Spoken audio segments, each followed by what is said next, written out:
Le centre de formation professionnelle et l'école normale des professeurs d'enseignement technique et professionnel de Matoto, situés dans la même enceinte bientôt en extension et rénovation. Cette restauration vient pallier la vétusté des infrastructures et l'obsolescence des équipements dont certains sont hors d'usage. Les travaux sont lancés par le Premier ministre Dr Ibrahima Kassori Fofana. La mise en œuvre du projet s'inscrit dans un vaste programme de gouvernement visant à moderniser le secteur de l'enseignement technique et professionnel, une manière de contribuer significativement à l'entrée des jeunes Guinéens dans la vie active et fournir une main-d'œuvre locale qualifiée au secteur économique porteur de croissance. La réhabilitation-extension des infrastructures académiques est en elle-même un événement fondateur. En effet, au-delà des bâtiments, ce sont aussi des instruments de formation, de qualification et d'insertion au bénéfice de la jeunesse guinéenne.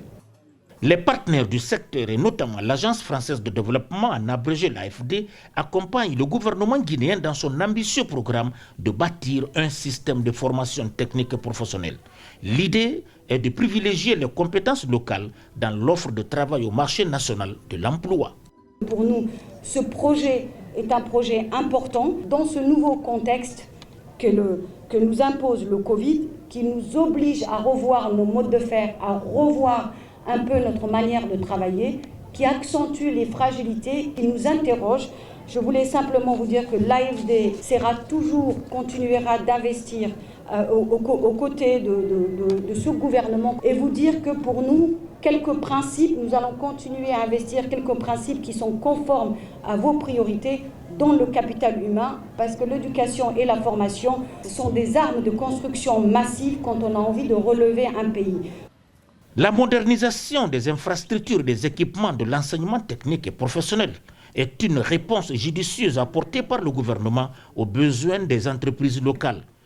Le gouvernement reste déterminé, résolument déterminé à garantir l'accompagnement nécessaire à toutes les initiatives concourant à la transformation qualitative de l'école guinéenne, en particulier la formation professionnelle et technique dans notre pays. Nous sommes conscients qu'en définitive, ce sont les techniciens qui construisent un pays. Et c'est tout le sens de cet investissement que nous sommes en train de faire.